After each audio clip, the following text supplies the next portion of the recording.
The leather chair creaked beneath Olivia as she read the will for the third time, each word feeling like a nail in her coffin. 20 years old, Harvard law student, and now completely trapped by a dead man's twisted sense of protection. Before 21, or everything goes to charity, she whispered to her empty dorm room. The Chestnut Street mansion, the trust fund that would cover her remaining tuition. Her mother's jewelry collection, all of it hanging in the balance, because her grandfather believed a woman needed a husband to be complete. Her phone buzzed. Another overdue notice from the bursar's office. Rain pelted her window as she stared at the city lights below. 8 months. She needed a miracle or a very convincing actor willing to commit fraud for her inheritance. The knock on her door made her jump. "Package for Anderson," called a voice through the thin wood. The envelope was thick, expensive, embossed. Letter had announced an appointment with Judge Ethan Callahan, executor of her grandfather's estate. She'd heard whispers about him in the law. Library, brilliant, ruthless, and completely untouchable. Women threw themselves at him. He stepped over them like they were puddles. The appointment was tomorrow at his Beacon Hill mansion. Olivia had never believed in fate, but as she held that letter, something cold and determined settled in her. Chest. If the universe wanted to play games with her future, she'd learn the rules and win. The next evening, she stood before a door that looked like it belonged to a fortress rather than a home. When it opened, her prepared speech died in her throat. Ethan Callahan was tall, devastating, and looked at her like he could see straight through to her bones. His dark hair was perfectly styled. His suit probably cost more than her semester's rent. And his steel blue eyes held secrets she suddenly wanted to uncover. Miss Anderson. Right on time.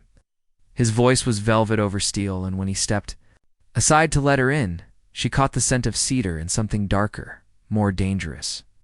The library where he led her was a temple to power, leather-bound books, crystal decanters, and the kind of silence that money bought. He gestured to a chair, across from his massive desk, maintaining careful distance like she might contaminate him.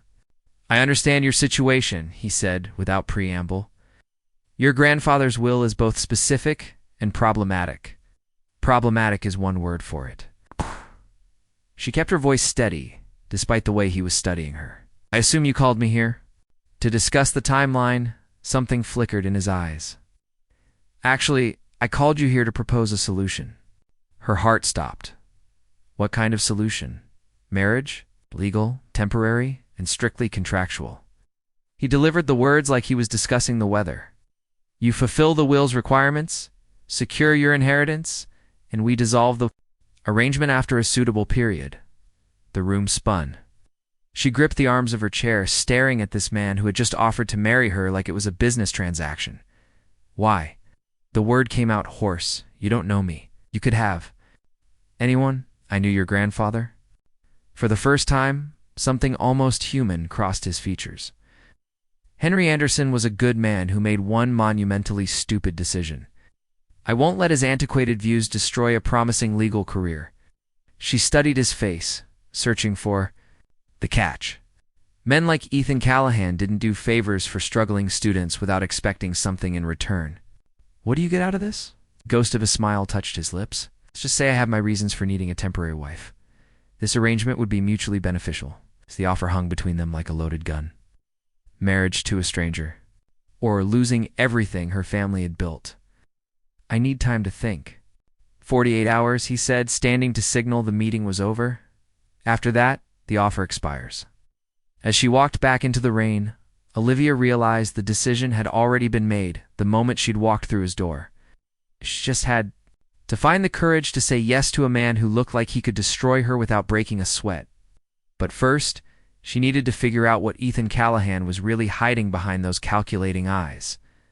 Olivia turned to the Callahan mansion. Exactly 47 hours later, her decision crystallized by a sleepless night and a conversation with her bank account. This time, she noticed details that had escaped her before fresh white peonies in the hallway. How sunlight transformed the crystal chandelier into scattered rainbows. The subtle warmth beneath the cedar scent that made the fortress feel almost like a home. Ethan waited in the same library, but today something had shifted. The careful control was still there, But underneath it, she sensed something raw and guarded. "I accept," she said, before he could speak. He nodded once as if he'd expected nothing else. "Then we need to establish boundaries. This arrangement protects both of us, only if we're clear about expectations." "What are your terms?" "Simple. We marry within the month to satisfy your grandfather's timeline. You move into the guest wing, her reciprocate entrance, complete privacy. We make appropriate public appearances to maintain the illusion, but our private lives remain exactly that. Private." She forced herself to meet his gaze. "And after?" "How long does this charade last? 1 year? It's long enough to satisfy any potential legal challenges to your inheritance? Short enough to avoid complications?" "What kind of complications? Something?" Flickered in his eyes before the mask slipped back into place. "The kind that happens when people forget this is business." The words stung more than they should have. "I'm not going to fall in love with you if that's what you're worried about." Good. But the way he said it made her wonder if he was trying to convince her or himself. He pulled out a leather portfolio. "I had my legal team draft an agreement. Standard confidentiality clauses, financial arrangements, dissolution procedures." As she read through the contract, one clause made her breath catch. "You're willing to pay me $100,000 for this? Consider it compensation for the inconvenience? Plus, you'll need appropriate clothing and jewelry for the role you'll be playing." The role she'd be playing. Wife to one of Boston's most powerful men. The thought made her stomach flutter in ways she didn't want to examine. "Or something else," she said, looking up from the papers. "If we're going to convince people this is real, I need to know more about you, your family, your history, why you're really doing this." His jaw tightened. "What you need to know is how to play the part of Mrs. Ethan Callahan. Everything else is irrelevant. Is it because I've done my research?" Judge Ethan Callahan, youngest federal judge in Massachusetts history, heir to a shipping fortune, and notably single despite being Boston's most eligible bachelor. "Don't you think people will find it strange that you suddenly married a 20-year-old? Law student. Let me worry about what people think." She pressed on, sensing weakness. "There are rumors about why you've never married. Some say you're too focused on your career. Others say you're still hung up on someone from your past." The temperature in the room seemed to drop 10 degrees. When Ethan looked at her, his eyes were ice. "Sign the contract, Miss Anderson, or walk away. Those are your only options." She should have been intimidated. Instead, she felt a thrill of victory. She'd found a crack in his armor. "I'll sign," she said, picking up his expensive pen. "But if we're going to make this believable, you'll have to stop treating me like I'm contagious. Meaning when we're in public, you'll have to touch me. Look at me like you actually want me there. Can you manage that for a moment?" Something dangerous flashed in his eyes. Then he stood and moved around the desk until he was close enough that she could feel the heat radiating from his body. "Can I manage it?" He leaned down, his lips close enough to her ear that his breath made her shiver. "The question, Miss Anderson, is whether you can handle it when I do." Her signature on the contract was shakier than she would have liked. 3 weeks later, she stood in the private chapel of the Callahan estate, wearing a dress that cost more than her car and jewelry that belonged in a museum. The ceremony was small, just a handful of Ethan's business associates and the photographer, who would ensure their wedding photo appeared in the society pages. When the minister asked if she took Ethan to be her husband, her voice didn't waver. When Ethan slipped the platinum band onto her finger, his hands were steady. But when he kissed her to seal their contract, something electric and terrifying passed between them.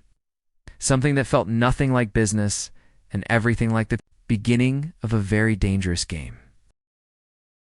Living in the Callahan mansion was like existing in a beautiful prison. Olivia's wing was luxurious marble bathroom, walk-in closet filled with designer clothes she hadn't asked for, and a view of the manicured gardens that took her breath away. Each morning, but it was also isolated, connected to the main house by a single hallway she was careful not to use too often.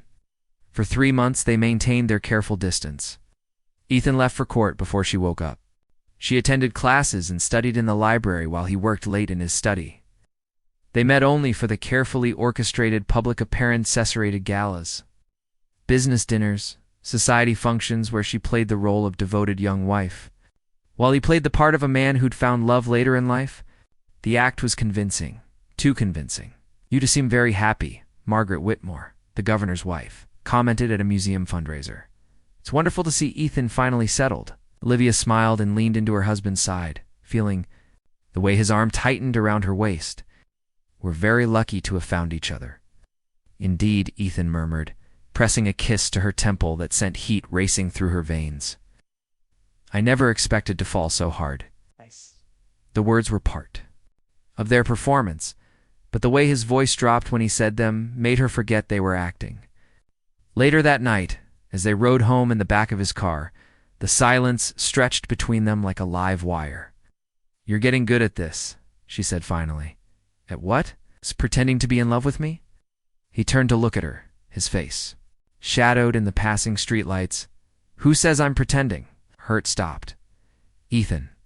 "It's a problem," he said quietly. "I know it's a problem." The car pulled into their driveway, but neither of them moved to get out. The driver discreetly raised the partition, giving them privacy.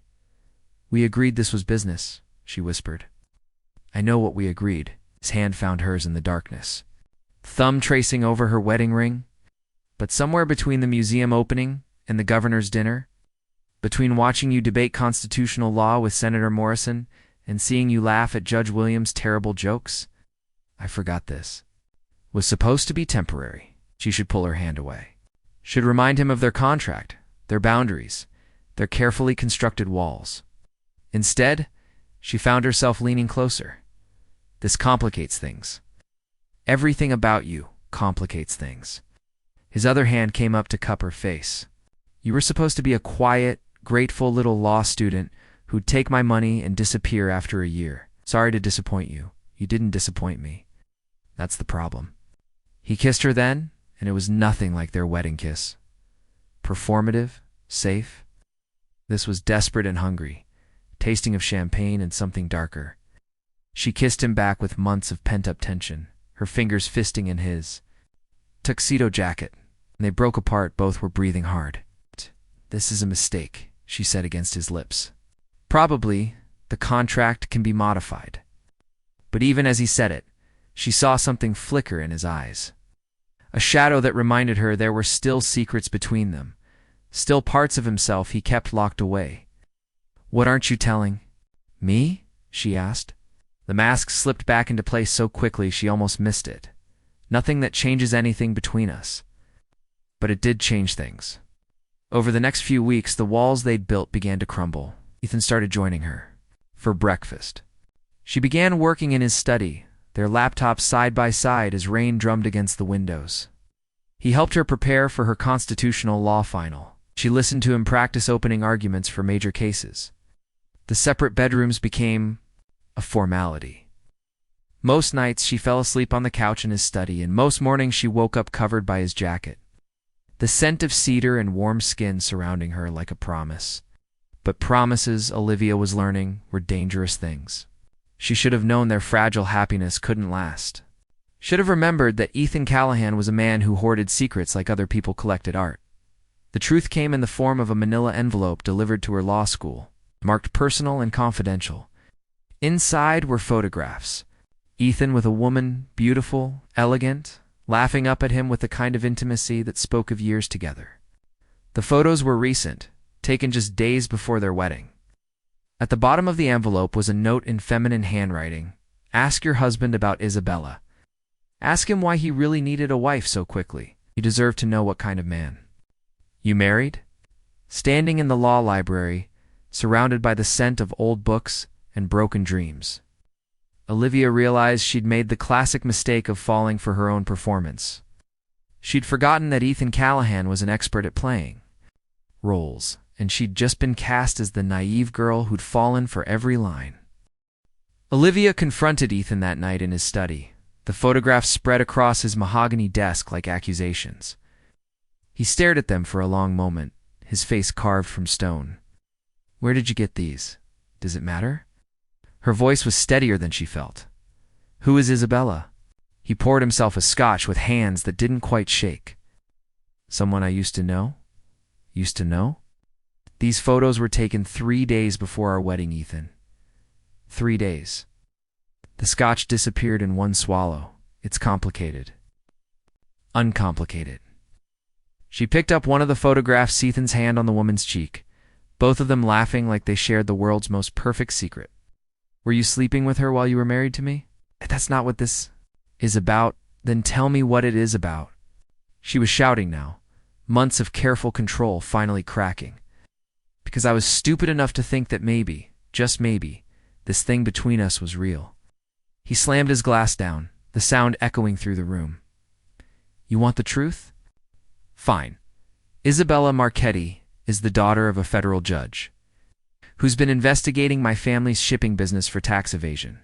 Her father has enough evidence to destroy everything my grandfather built, everything I've worked for. The words hit her like ice water. So you married me to what? Throw him off the scent? Make yourself look like a reformed bachelor? Married? You, because Isabella's father made it clear that his investigation would disappear if his daughter became Mrs. Ethan Callahan. His voice was raw now, the careful control finally shattered, and I couldn't do it. I couldn't marry her for her. Father's corruption, couldn't pretend to love her when I knew it would destroy us both. Olivia sank into a chair, the pieces finally clicking into place. But you still needed to be married. For appearances?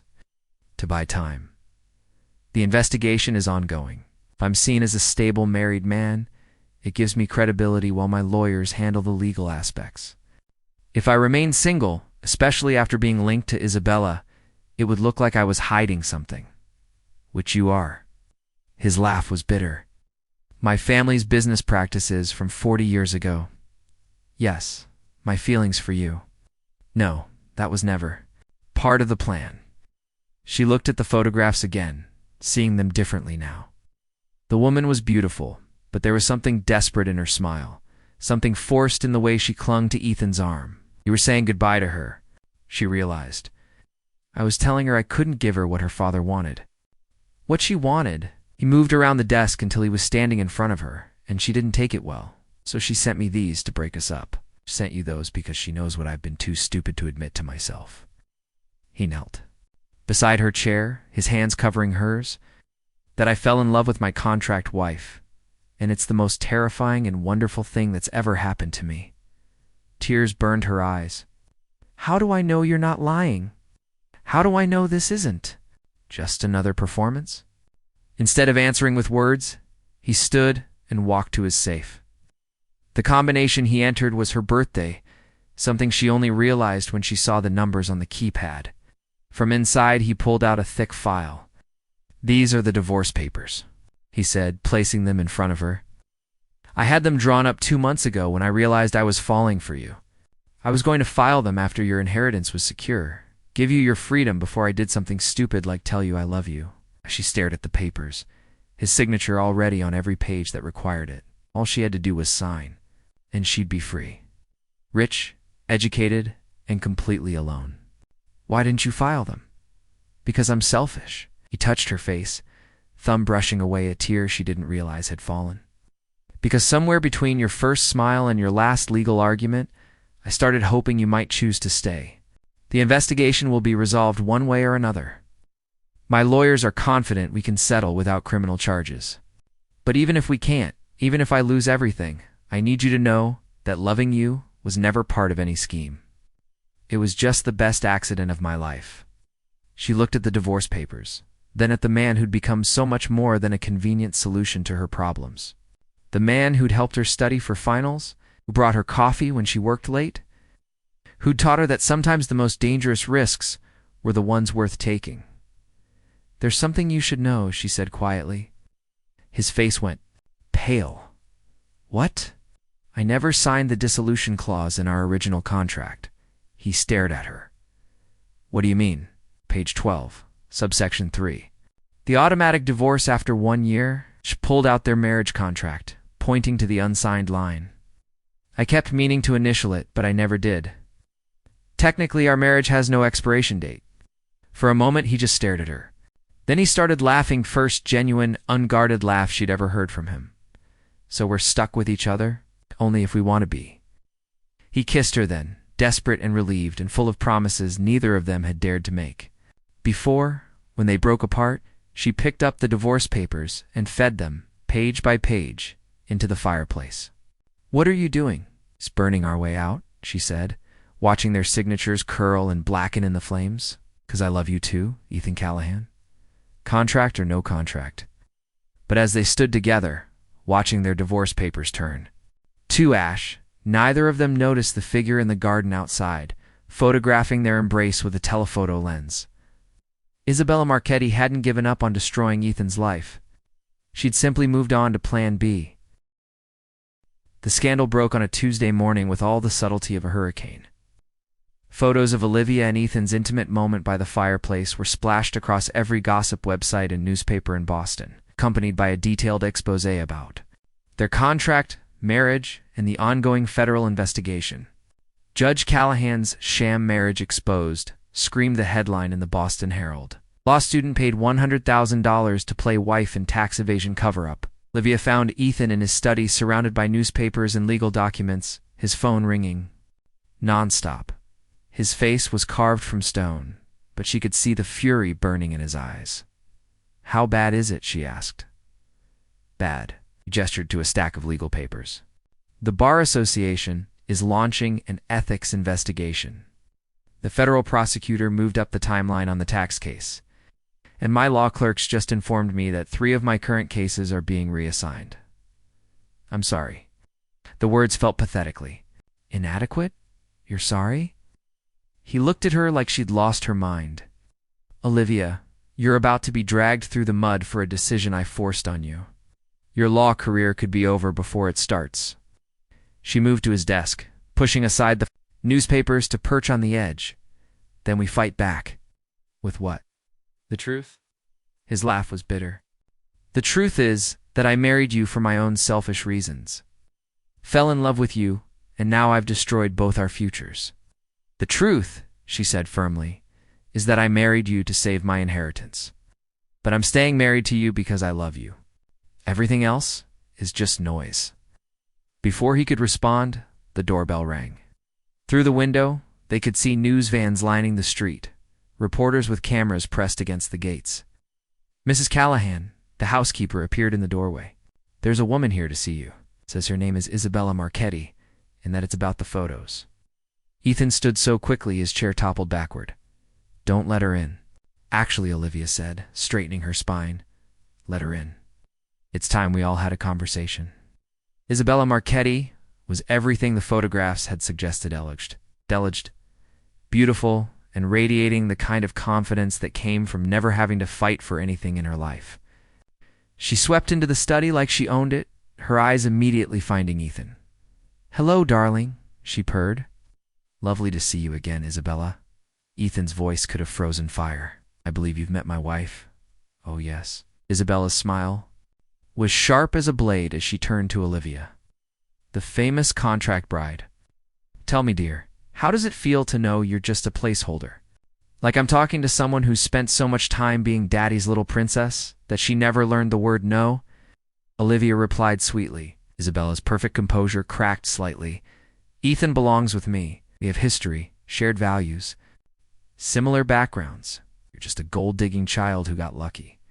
And you're a woman who had to rely on daddy's corruption charges to try to buy herself a husband?" Olivia shot back. "At least my motivations were honest enough." Ethan stepped between them. "Isabella, what do you want?" "Promise to me." Her mask slipped completely, revealing raw desperation underneath. "My father dropped the investigation like you asked. We had a deal. We had no deal," Ethan said quietly. "Your father tried to blackmail me into marrying you. I chose a different path. A path that's led to public humiliation and criminal charges."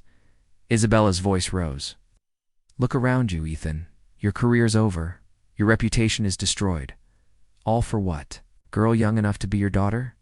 "For love," Olivia said, standing and moving to Ethan's side. "Something you clearly wouldn't recognize if it bit you." Isabella laughed, the sound like breaking glass. "Love? You think this is love? He married you because he was desperate. He stayed married to you because it was convenient. And he'll divorce you the moment something better comes along, just like every other man in your pathetic life. The words hit their mark. Olivia felt herself flinch, old insecurities rising like ghosts. Her father had left when she was 12. Her grandfather had tried to control her from beyond the grave. Maybe Isabella was right. Maybe she was just another convenience in Ethan's carefully ordered life. "You're wrong," Ethan said, his voice deadly quiet.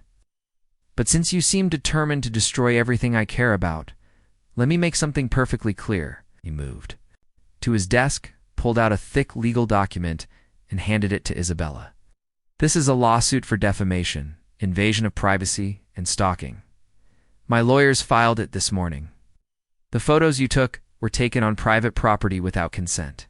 The story you fed to the press contained multiple false statements. And the private investigator you hired to follow us documented everything." Isabella went pale. "You can't prove, can't I?" Ethan smiled, and it was terrifying. David Mitchell, former police detective turned private investigator. You paid him $50,000 to follow us, photograph us, and dig up dirt on our marriage. Unfortunately for you, David has a gambling problem in a very flexible relationship with client confidentiality when the price is right. He pulled out another folder. "Photos of you taking pictures through our windows. Recordings of your conversations with reporters. Bank records showing payments to multiple gossip websites." "This is insane," Isabella whispered. "This is justice," Olivia said, understanding flooding through her. "You wanted to destroy us, but you ended up giving us everything we need to. Fight back." Ethan nodded. "The federal prosecutor has agreed to drop the investigation in exchange for your father's resignation from the bench. It seems Judge Marchetti was far more corrupt than anyone realized, and your little vendetta gave us the leverage we needed to expose him." Isabella looked between them, her perfect world crumbling. "You planned this."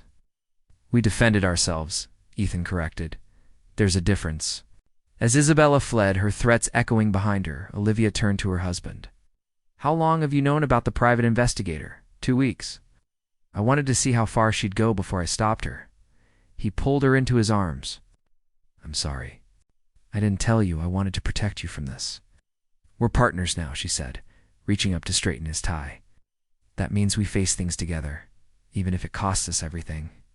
She thought about the question, about the scandal that would follow them, the gossip that would swirl around their marriage for years to come. Then she thought about the man who'd helped her study for finals, who'd defended her reputation before. His own, who'd chosen love over convenience, even when it would have been easier to walk away. Especially then.